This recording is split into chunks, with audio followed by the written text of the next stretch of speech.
All right, so this is section 3, and what we're going to be doing here is looking a little bit more closely at graphs and equations. So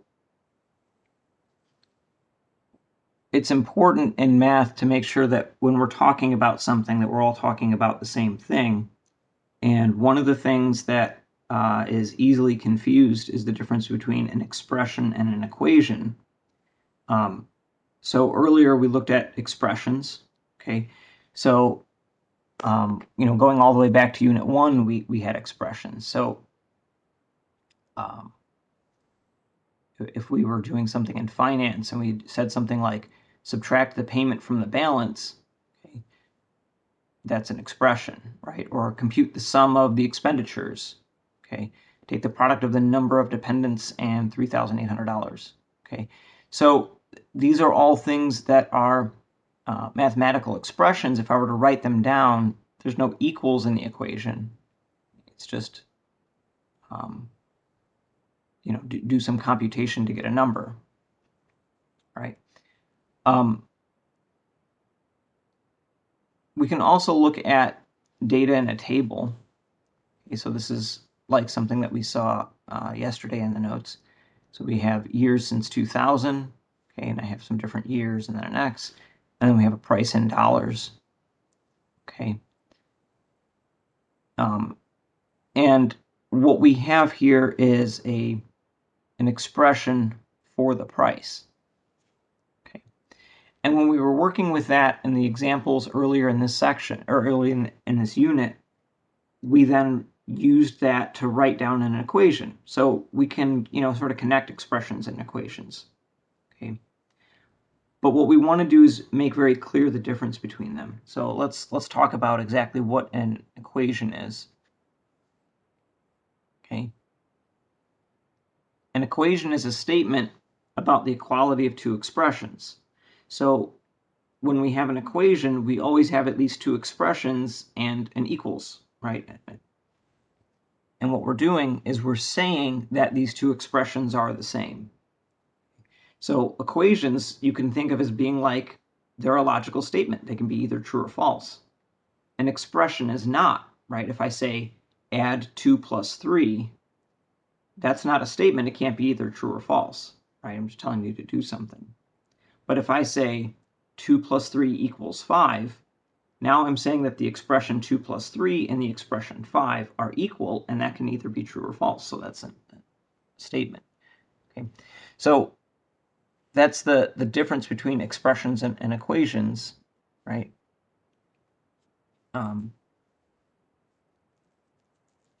Equations have an equal sign.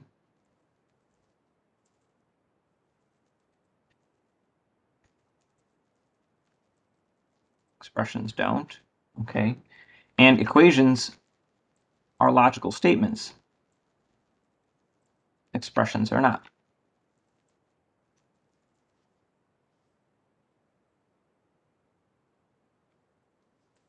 Okay, so that's some differences between expressions and equations. Okay. So going back to our example in a table, we were looking at this pattern. We noticed that I could write an expression for the price in dollars as being 2 plus 5x. Okay. If I write my price in dollars as being the variable y, I could then write y equals 2 plus 5x. Okay. So here I have an expression for y. Okay. And here I have an equation.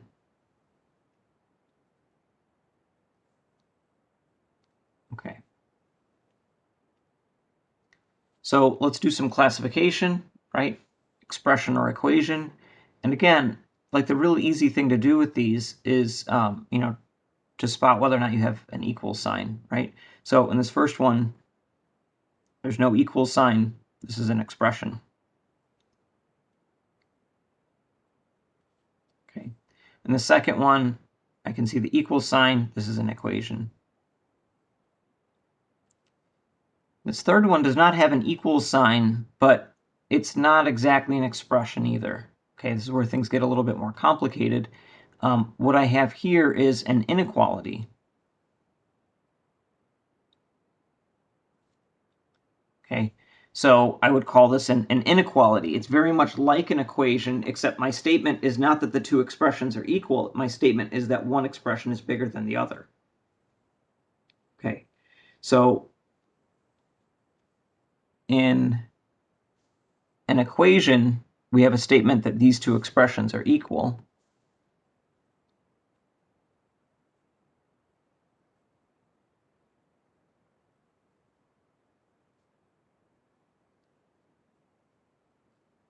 Okay. In an inequality for this particular one, we're saying that the first expression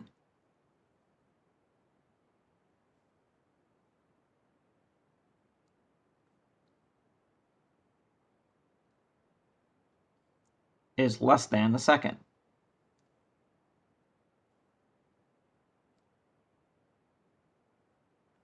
Okay. All right. So we'll worry more about inequalities later on. But for right now, it's just important to be aware that that's another thing. And not everything that you see in math that has no equals is an expression. All right. In the last unit, we looked at evaluating expressions. Okay, we did this quite a bit.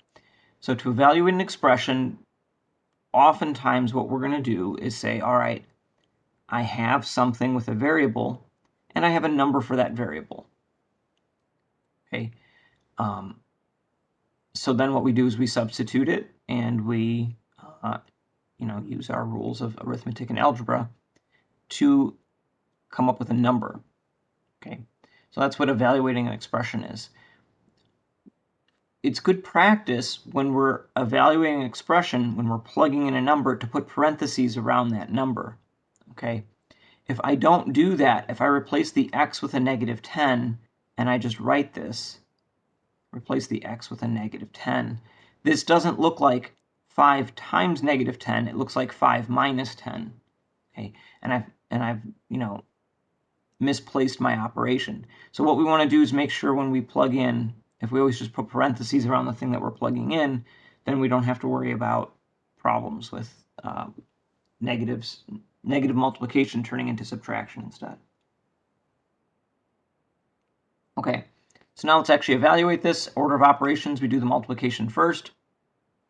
So we say that this is the same as 2 plus, when I take 5 times negative 10, I'll get negative 50. And 2 plus negative 50 is negative 48. Okay, when we evaluate an expression, what we're doing is we're saying that when I have this first one, it's the same as the second one, which is the same as the third one. So oftentimes when we're evaluating an expression, to go from one line to another, we say that this first one is equal to the second, and the second one is equal to the third. Okay, so I'm not turning this into an equation. I'm just using this to indicate what my step is from one to the next. Right? From one step to the next, I have expressions that are equal to each other. Right? And the point of that is to help keep my work straight so that I understand, oh, I'm simplifying an expression. I'm not writing down something new from somewhere else in the problem. Okay. We'll look at the difference between that and when we work with equations and what that looks like from one step to another. All right, look at the patterns and the price data above. If this pattern continues and price only increases at the start of each year, will the price ever be $105? Why or why not? Okay, so here's our price pattern, right? We have the years since 2000. Okay, we have, oops, here. And we have the price in dollars. And we wrote an expression for that, right? 2 plus 5x would be our price in dollars when the year, since, at x years after the year 2000. Okay, so what this is asking me is, will the price ever be 105? So if I want to turn that into a math statement, the price I represented with the variable y. So that's asking, will y ever equal 105? Okay. And I can replace y with my expression for y. Okay, because we said that y was 2 plus 5x. So I can use 2 plus 5x as an expression for y. Okay. And now what I can do is I can solve an equation.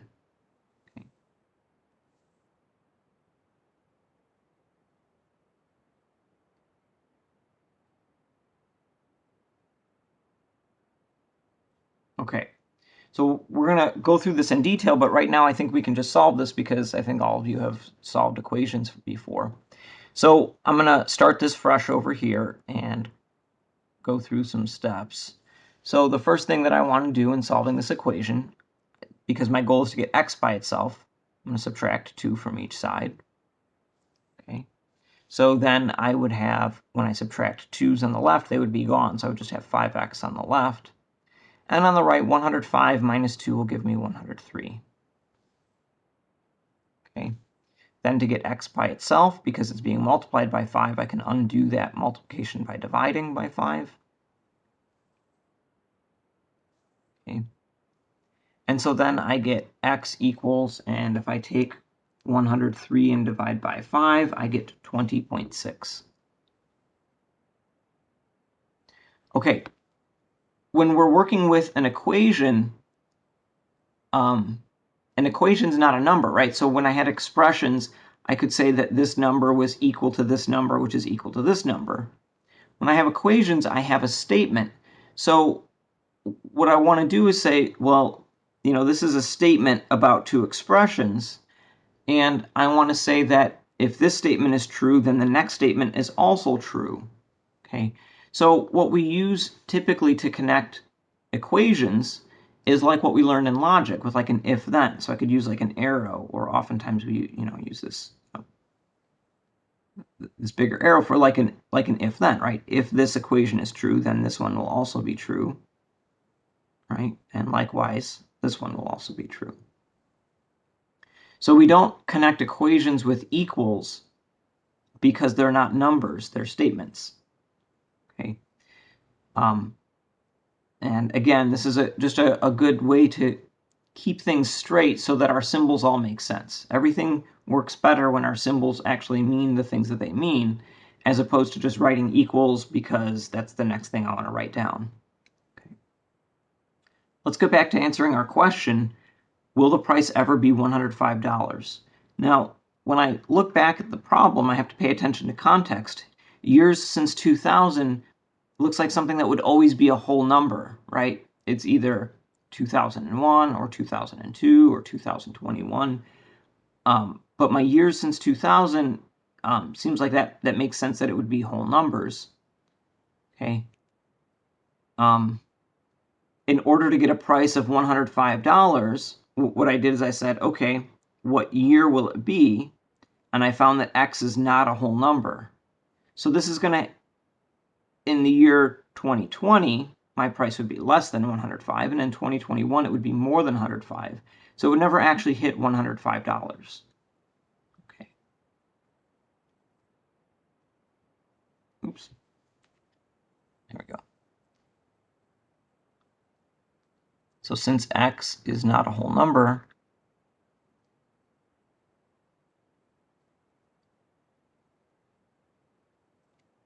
okay, the price will never be exactly 105.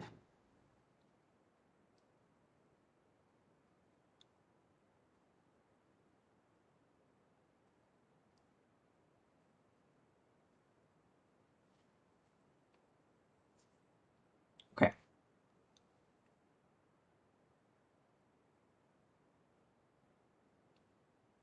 All right, let's go delve into equations a little bit deeper. So when we talk about equations, we often talk about the solution to an equation. We just solved that last equation. What we do when we solve an equation is we're looking for what number or numbers make that equation a true statement. Okay, so let's first talk about this phrase that we use to satisfy an equation. Okay.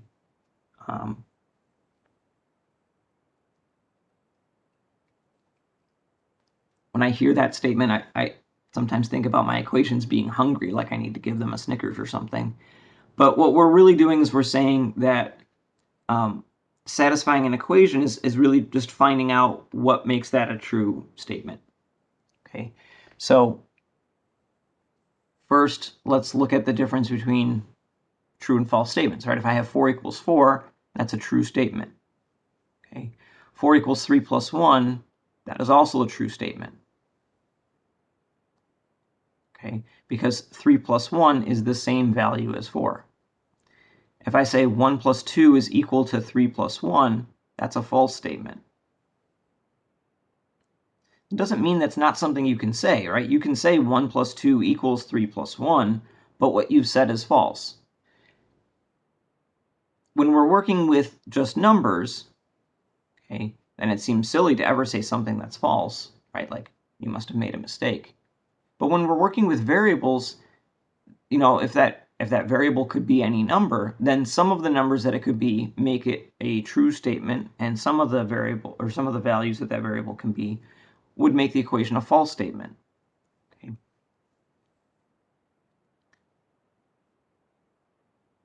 All right, so let's talk about satisfying an equation. So we're going to use that equation from the last page, y equals 2 plus 5x. Highlight that so we keep our eyeballs on it. And we want to figure out which points satisfy the equation. Remember that points are always given as x comma y.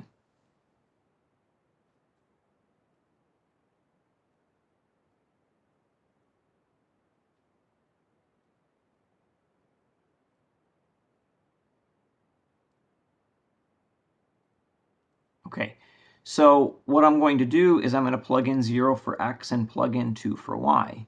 So I have 2 equals 2 plus 5 times 0, where I put the x in parentheses.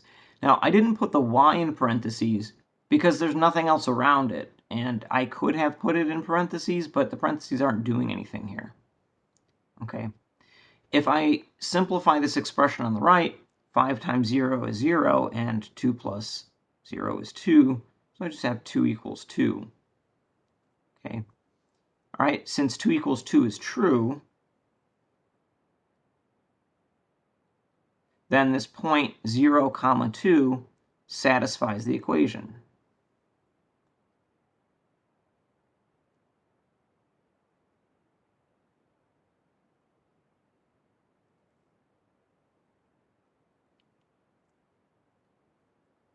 Okay. All right, so when we say interpret in context, we need to go back and look at that context.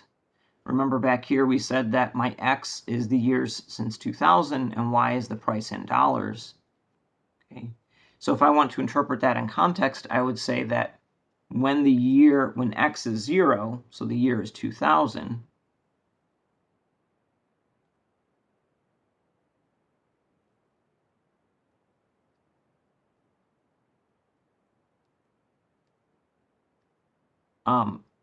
then the price was $2.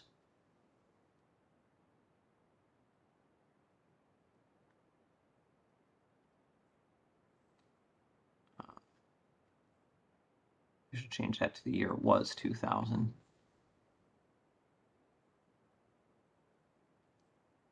Okay, there we go. We'll keep some consistency there. All right, so now let's look at the next one, 2 comma 10. So again, I'm going to plug in x is 2 and y is 10. So 10 equals 2 plus 5 times 2. Simplify a little bit.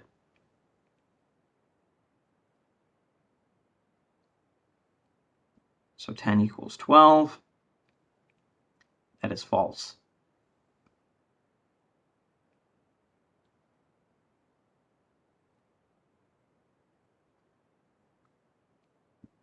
So since 10 equals 12 is false, 2 comma 10 does not satisfy the equation.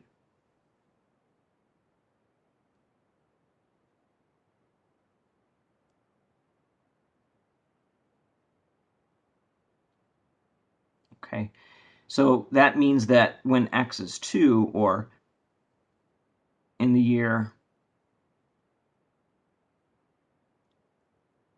2002, the price was not $10.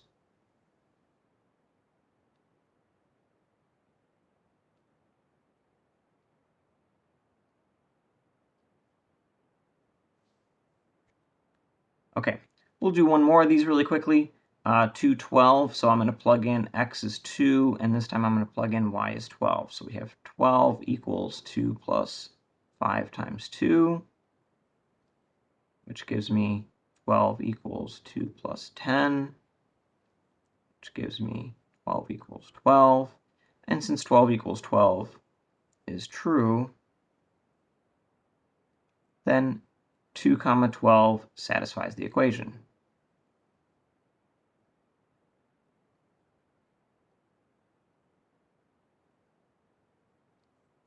So in the year when x is 2, we would have 2002. The price was $12.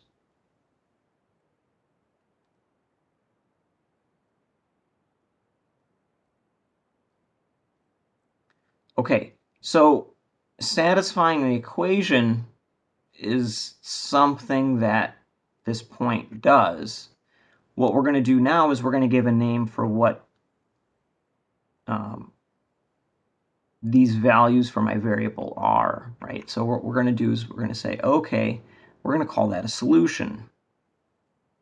Okay, so solution is the value of a variable, or in this case, if I have two variables, the value of my two variables that make the equation true. So if a point satisfies an equation, then that point is a solution to the equation. Okay, so going back, since 0, 2 satisfies the equation,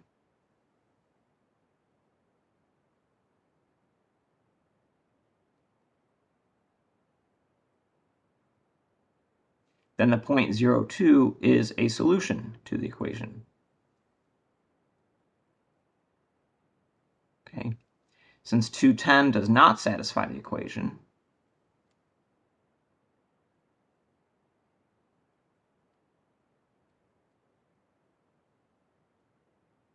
(210) is not a solution.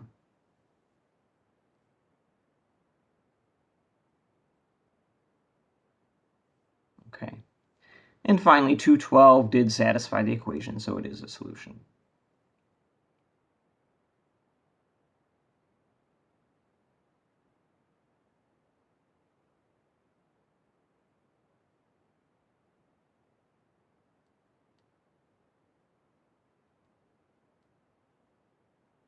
All right. Now we're going to make a connection to graphs. Okay. So we know that y equals 2 plus 5x has many different solutions to it.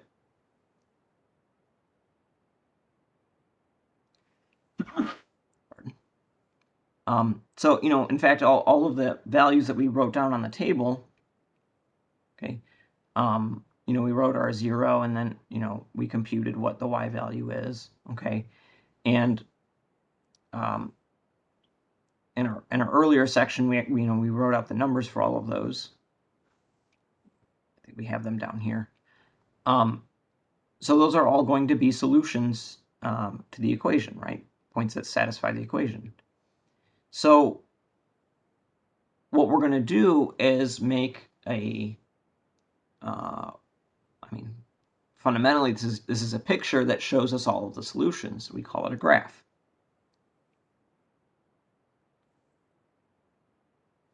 Okay, so a graph of an equation in two variables is a picture of the points in the xy plane that represent all of the solutions to an equation. Okay, now we're going to make a slight change here from what we talked about earlier. In this example, I said that the price only increases at the start of each year, so the price would never be $105. X is always going to be a whole number. When we write graphs, most of the time our X and Y variables are allowed to be lots of different numbers. They're not going to just be these whole number steps. Okay, and I'm going to show you the difference between those. Okay, so if I only think about my X values as being allowed to be whole numbers, then my graph would just be the points that I can plot. Okay, so I would have 0, 2. Remember, the X value always goes first. I would have 1, 7.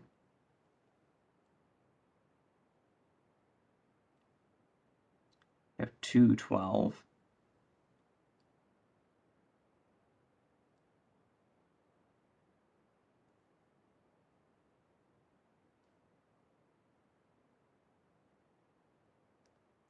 I have 3, 17. And 4, 22. Okay. And we could probably fit a few more on here, right? 5, 27. And that's the last one that'll fit, right? If I put in 6, I'll be above my graph, so that's it. All right. If I keep the context, the original context, and I say that x's and y's have to be positive and x's can only be whole numbers, then this is my graph. This is what it would look like. Okay, there's no connecting the dots because x is not allowed to be, all of those little fractions in between. What I want to do, though, going forward, most of the time in most contexts, x is allowed to be all of those fractional values, right? It's allowed to be all the real numbers, okay?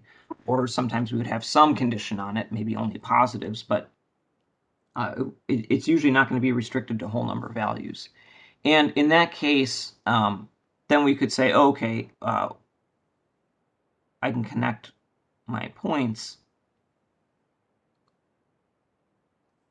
okay, with something that hopefully looks a little bit more like a line than what I drew, but, that's how it goes sometimes. Freehand on the computer is not so great. All right. This will give me the set of all of the solutions. I'm going to try that again. That looks particularly bad. I don't mind having a bad-looking graph, but, man, that one was rough. Okay, this is the more normal level of bad. Okay.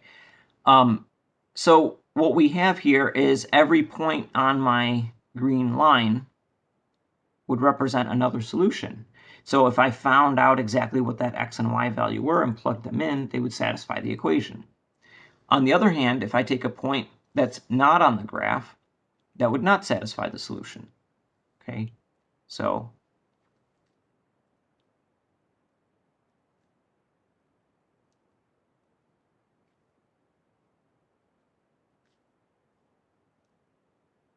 points not on the graph are not solutions to the equation.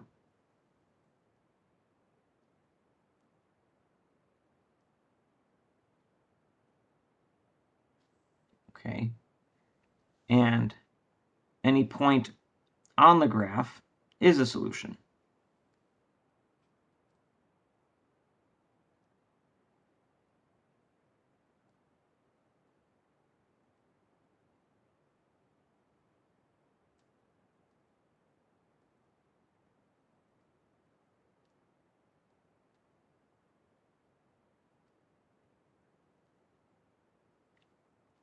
Okay, some of these points get a special name. So let's talk about an x and a y-intercept.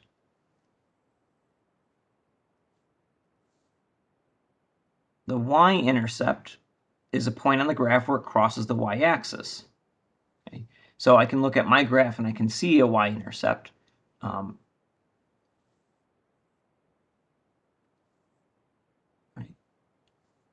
This line that goes up and down here, this is the y-axis.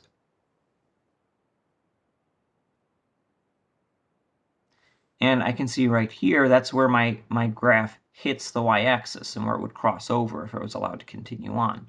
So the way that I can find a y-intercept, the way that I know that I'm going to hit the y-axis, is that the x value is always 0. Okay, no matter where I hit the y-axis, because I'm hitting the y-axis, I have an x value of 0. So we can find a y-intercept by looking for where x is equal to 0. So if I'm looking at table data, look for the y value when x is 0.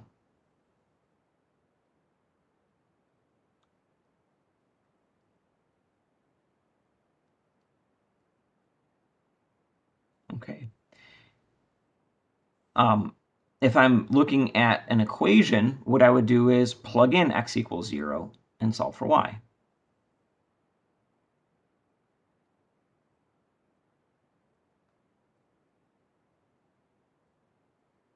Okay.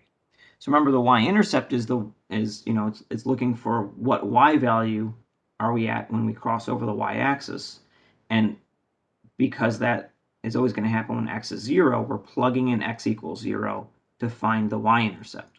Okay.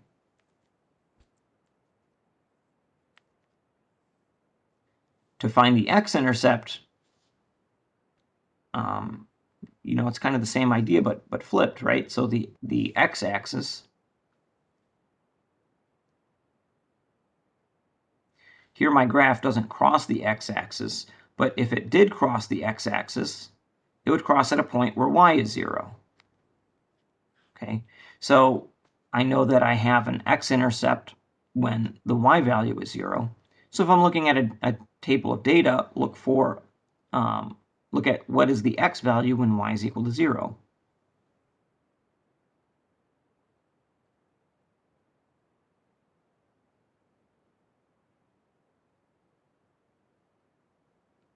If I'm working with an equation, I would plug in y equals 0 and solve for x.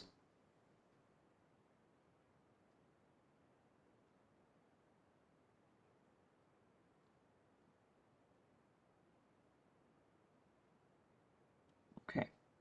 So in the example that we have, the y-intercept I can see is 2. So I would say the y-intercept is y equals 2. Okay. Or another way to write that would be to write it as a point. It's the point where x is 0 and y is 2. So I could write it as the point 0, comma 2. Right? Either one of those would be an acceptable way to report the y-intercept. Again, we rely on context a little bit. In the previous section, we said y equals 2 is the equation of a horizontal line. So we need context to tell me that what I'm talking about here is a point, not a line. Okay, because y equals 2 is the same as this point, right, when I'm talking about a y-intercept. I don't need as much context when I write 0, comma 2, because then I can see, okay, that's an ordered pair. That's clearly a point, and the x value being 0 means that I know that I have a y-intercept. I don't need context to tell me that. Okay. All right. So this needs context.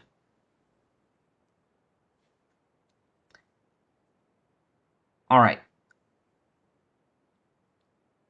Let's look at a different equation now. So we're finally changing up our y equals. It's not 2 plus 5x anymore.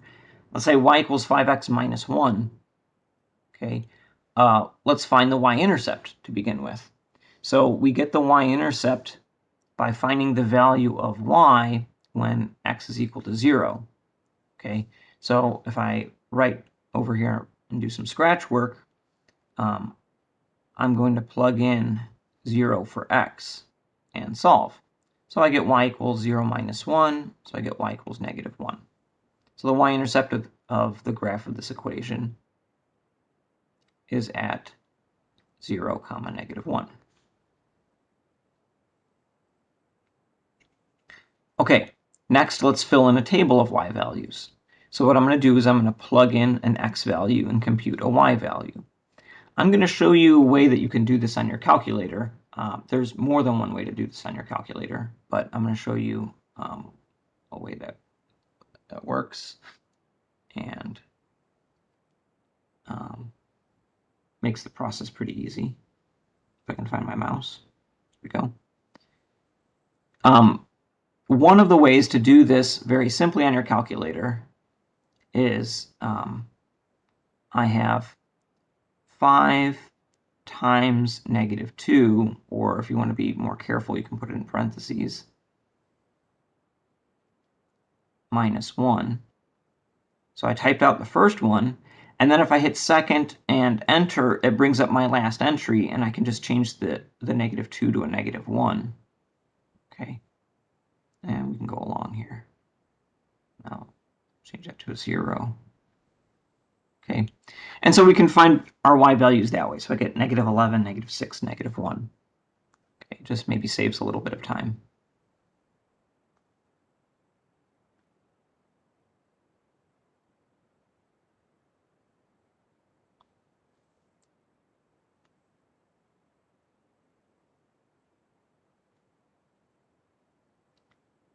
Okay, another way to do this, if you want to be a little bit, only slightly more fancy, if I hit the y equals and I type in my equation, right, 5x minus 1, okay, I can see above graph is this table button. I get a table and it makes a table for me. Okay, and I can go up to get those negatives, so I can see -11, -6, -1. Those are the ones that we typed in. And then I have 1, 4, and 2, 9 to fill in. Okay, so I can make my calculator do all of the dirty work for me. All right, every point in the table in part B is a solution to the equation.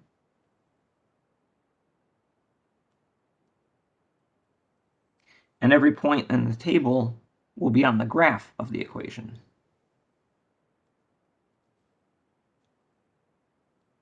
Okay, so let's draw a graph of the equation. See if I can keep my table here on the screen also. So I'm going to start by plotting the points. Oops. So I have -2, -11 goes off my screen a little bit, so maybe we'll skip that one. So I have -1, -6. I have 0, -1. I have 1, 4, and 2, 9. Okay, and then what I'm going to do is just connect the dots. It looks like a straight line will fit them all, and I know I'm working with the linear equation, so there we go. Okay. And you know, we can check our work, right? So if I go back to my calculator and hit graph, right, show me that line.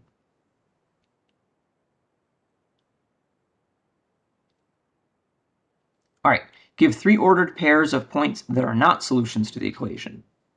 Okay, so things that are not solutions, I'm just going to look at my graph and find 3 points that are very clearly not on the line. So don't pick something like really close in here, so that if you were, you know, if your graph was off or something like that, then you would be mistaken. Or pick things that are very clearly not. So I could say like, oh, okay, 4, 2. Okay, -6, 0.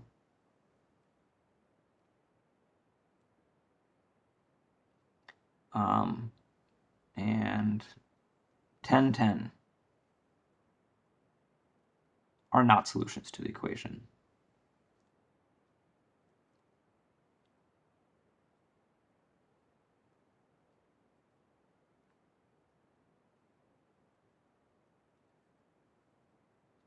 Okay. All right, that's it for section 3.